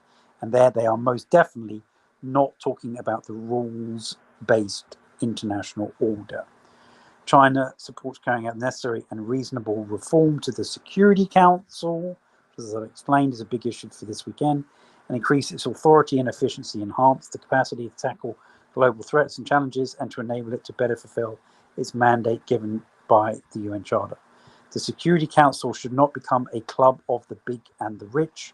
Its reform should help increase the representation and voice of developing countries, redress the historical injustices done to Africa by colonization. They don't say, but that's what they mean, and give more developing countries with independent foreign policies and just positions the opportunity to sit on the Security Council and participate in its decision making. China supports making special arrangements to address Africa's concerns as a priority. The Security Council reform bears on the future of the UN and the fundamental interests of the entire membership. All parties should uphold the role of intergovernmental negotiations on Security Council reform as the main channel following the membership-driven principle, and reach the most extensive political consensus through full and democratic consultation, and seek a package solution to the 5 clusters of key issues related to the reform, one that accommodates the interests and concerns of all parties. China calls on the UN member states to earnestly fulfill their financial obligations stipulated in the UN Charter and pay assessments for both regular budgets and peacekeeping operations in accordance with the capacity to pay principle set forth in the UN General Assembly resolution to support the UN in effectively carrying out its functions. That basically is why America pays the most, because it has the biggest economy by far. So based upon the capacity to pay principle, America is really shouldering a lot of the financial burden of running the United Nations. More importance should be attached to regional representation of the staff of the UN Secretariat and specialized agencies, and effective measures should be taken to further improve the regional balance of the UN staff structure. At the moment, it's believed to be very European-centric, so as to reflect the needs and interests of developing countries and respond fully to the expectations of the international community. China supports comprehensively reforming the international financial architecture. There we go, as I explained, that's the IMF and the World Bank, and increasing the voice and representation of developing countries in international financial institutions, so as to better reflect the changes in the world economic landscape. The international financial system should substantially increase funding support to help developing countries and emerging markets alleviate poverty and address global challenges, and make the utmost efforts to promote development. China supports the new development bank, which is the BRICS Bank, the Asia Infrastructure Investment Bank, and other multilateral financial institutions and international organizations, in playing a constructive role in enhancing the synergy of macroeconomic policies and preventing systemic economic and financial risks.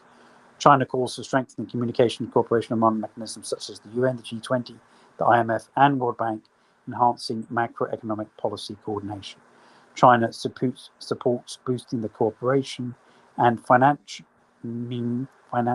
capacity and efficiency of international financial institutions, and raising the efficiency of using special drawing rights and other reserve assets. Special drawing rights are essentially the IMF reserves, and maintains that multilateral creditors should also participate in debt treatments. When they say treatments, they mean write-offs. China actively participates, and here we get the World Health Organization, in global health affairs, supports the World Health Organization in playing a central and coordinating role in global health governance, and in strengthening cooperation of public health with all sides in an objective, just, and science-based manner. China supports necessary and equitable reform of the global health governance system in order to raise the efficiency of the system, better respond to global public health crises, and build a global community of health for all. This is a significant point here. China welcomes the adoption of the package of amendments to the international health regulations at the 77th World Health Assembly, which obviously went through, and to continue to play a constructive part in the negotiations of a pandemic agreement. So it just goes to show that China is pushing on both those points, with all sides toward the goal of concluding an international instrument that demonstrates equity and solidarity on the basis of respect for sovereignty and consensus. China will continue to support and participate in science-based global origins tracing. So we may actually get to find out where the, as Trump would say, China virus actually originated. And obviously that should include North Carolina, and firmly opposes political manipulation of any form. Final point, everyone, including Sam, will be overjoyed to know. With the future in mind still, China stays committed to harnessing the power of science, technology, and innovation to the benefit of all humanity. The progress and development of science and technology has enriched the denotations and connotations of the concept of international peace and security. China calls upon the international community to enhance open cooperation in science and technology, shape the vision of science and technology for good, strengthen global science and technology governance, and jointly explores ways and methods for resolving major global issues in order to address the challenges of our times and improve the well-being of humanity. China calls for the implementation of the UN General Assembly resolution entitled Promoting International Cooperation and Peaceful Use in the Context of International Security, to safeguard the right to peaceful use of science and technology of all countries, in particular developing countries. Wow, that is a long title. China will submit the above resolution once again to the 79th General Assembly. China supports advancing global digital governance. That is got a lot to do with censorship, with the UN as the main channel, and supports the UN in reaching a global digital compact and upholding principles of development as the orientation, inclusive participation and digital benefits for all, innovation-driven development, protection of cultural diversity in the digital space, and an open, fair, inclusive, and non-discriminatory digital environment. China supports the compact in taking actions such as establishing common standards on global data security and initiating a global dialogue and intergovernmental negotiations on AI governance, which are in line with the GDI, the GCI, the Global AI Governance Initiative, and the Global Initiative on Data Security. And if we're all going to get a digital identity, then data security would actually generally be quite important. China is ready to work with the international community to jointly advance global digital governance and build a community with a, thank God, finally, number 8, with a shared future in the digital world. That was number 8, Bob, and for anyone else who's still keeping track. China has put forth the Global Artificial Intelligence Governance Initiative, advocating that in terms of AI development, countries should promote a people-centered approach and the vision of artificial intelligence for good, uphold the principle of prioritizing both development and security, and make sure that AI always works to advance human civilization. I would suggest that's quite important. China calls on all parties to effectively implement the resolution enhancing international cooperation on capacity building of artificial intelligence adopted by consensus at the 78th session of the UN General Assembly in the previous 12 months. In particular, all parties should help the global south to benefit equally from artificial intelligence development and close the AI gap. China is committed to having dialogue and cooperation with all parties and building AI governance frameworks based upon full respect for policies and practices of different countries and broad consensus. China stands for greater representation and voice of developing countries and supports the UN as the main channel in global AI governance. It supports the establishment of an international AI governance agency, so that's going to be the World AI Police, under the UN framework to develop and coordinate major issues of AI security and governance. China takes a constructive part in the UN cybersecurity process and contributes to and advocates international rules and systems in cyberspace. China supports the formulation of international rules on cyberspace that are acceptable to all countries within the UN as the main channel, and defend the common rules governing cyberspace, and works for a community with a shared future. It's number 9, shared future in cyberspace. All countries should fully abide by and implement the framework for responsible state behavior in cyberspace and set and approve new rules worldwide on cybersecurity and digital security in the light of the latest developments and technology. Oceans, completely changing the subject, are the common home of humanity whose development and preservation require our joint efforts with the vision of building a maritime community with a shared future, ding ding, number 10, in mind. China stays committed to dialogue and consultation, safeguarding maritime peace and tranquility, what they call the blue ecosystem, upholds fairness and justice to improve ocean governance, prioritizes ecological conservation to preserve clean and beautiful oceans, and pursues mutually beneficial cooperation for maritime prosperity.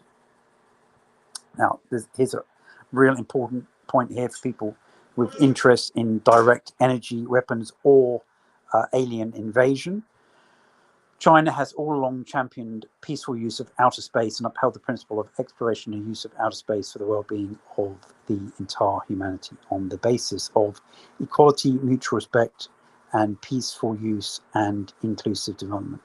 China carries out international cooperation on outer space and opposes weaponization of and an arms race in outer space. China will continue to firmly uphold the international order in outer space with the Outer Space Treaty of 1967 as the cornerstone, and work with peace-loving countries to explore and use outer space resources in a healthy and orderly manner to promote enduring and sustainable outer space activities and to build a community with a shared future, there, number 11, for mankind in outer space. So Musk will be glad to hear that, until he appoints himself as King of Mars.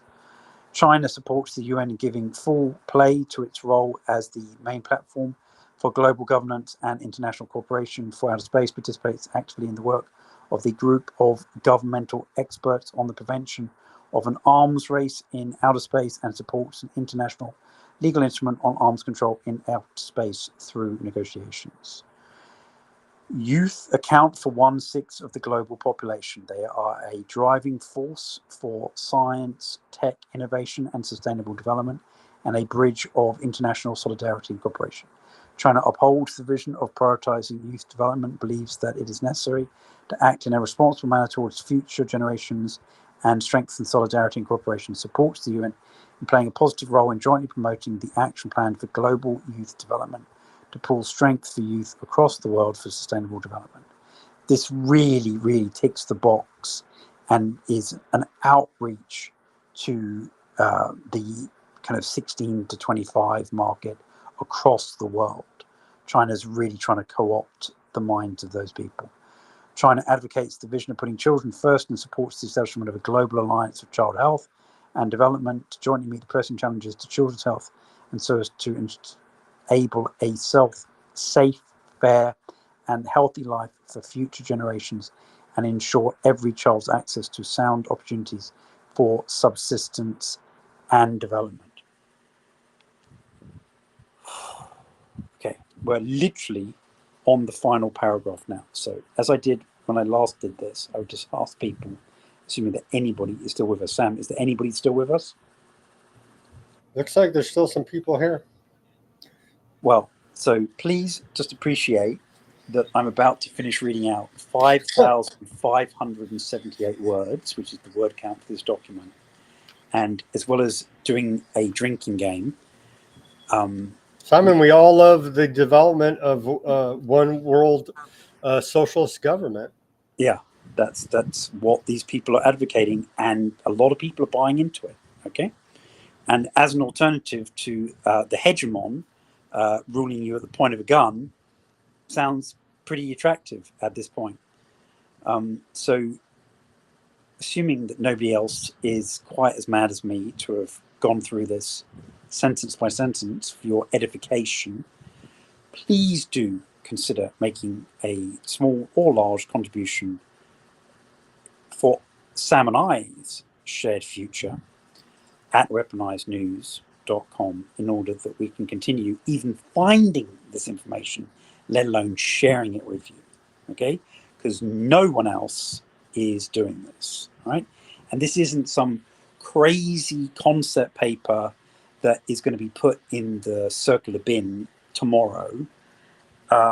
It's being discussed by the world's youth today and tomorrow at the United Nations, and the leadership of the world's countries will be arguing and bickering about it on Sunday, Monday, and Tuesday. And it may come to naught, but I suspect that at least those three core aspects of AI and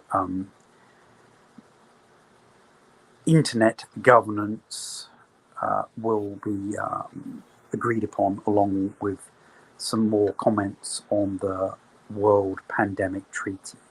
So it's not abstract or philosophical by any means whatsoever. They're literally trying to do this on Sunday, Monday, and Tuesday.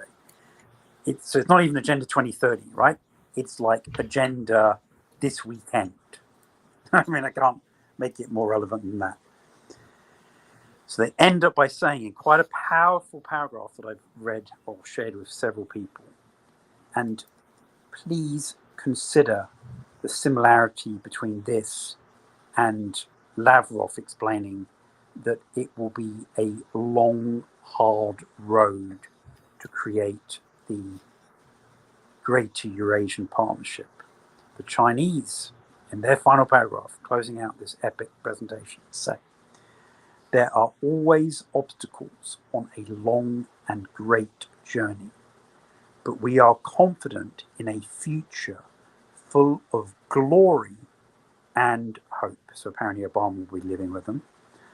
China stands ready to work with all countries to deliver on the Global Development Initiative, the Global Security Initiative, and the Global Civilizational Initiative together, and realize an equal and orderly multipolar world and a universally beneficial and inclusive economic globalization to usher in a brighter tomorrow in building a community with a shared future for mankind. And damn, did I need that 12th drink. So in case anybody's lost count and you want to catch up, that was 12 occurrences of shared future, which was our drinking game phrase for tonight. And thank you everyone who did decide that knowing how China is going to rule the world was of interest. Sam, I suggest your wrap-up would like to be as brief as possible. We will be returning on Sunday. Please keep an eye out for notifications as to the exact time. Hopefully it will be earlier than this, assuming that that countries haven't agreed to shut down the internet on Sunday.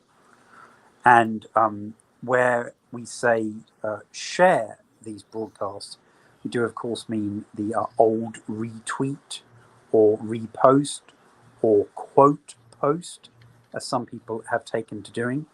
You are welcome to reflect on the state of my larynx or the state of my mind, having just read almost 5,600 words of Chinese foreign policy. And but it is important, and it's important that other countries, including the United States and Britain and France and Germany and Australia, are not telling you, their citizens, what their view is, what their position paper is on this issue.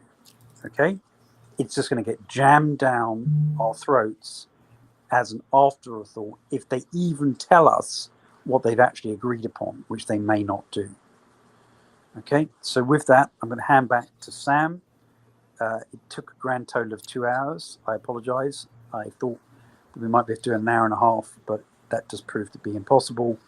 I hope that everyone, if they did consume alcoholic beverages, will be cautious, assuming that you weren't listening to this rendition at a house party to celebrate my telling of the tale.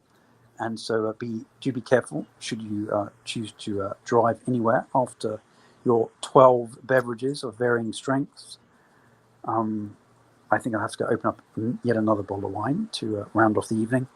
And with that, I wish everyone well. We do have another closeout song, which is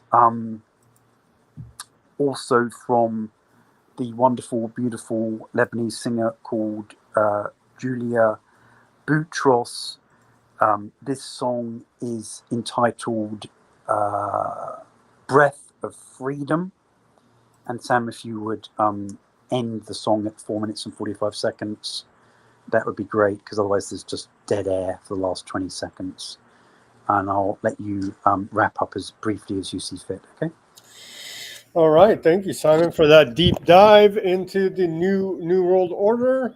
We're looking forward to, of course, the greatest socialist one world government the world's ever seen. No one else is reporting on this. They're still chasing the world government of, 60 years ago, 70 years ago, the end of World War II.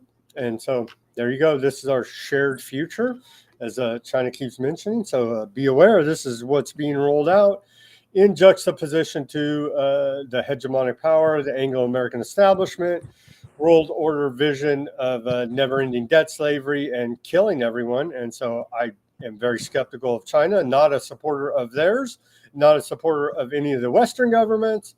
And so I oppose all governments. So you could call me a very skeptical anarchist at this point in time. With all of this, but the powers that be are going to roll this out upon us, and so you shall be aware and prepare for the shared future accordingly. Thank you, everybody, for tuning in on Rumble, Rockfin, Odyssey, X, Facebook, BitChute, YouTube. As always, do your own research, peace, love, and liberty. Speak out and take action, and have a great rest of your Friday evening and start of the weekend, and think about our shared future together.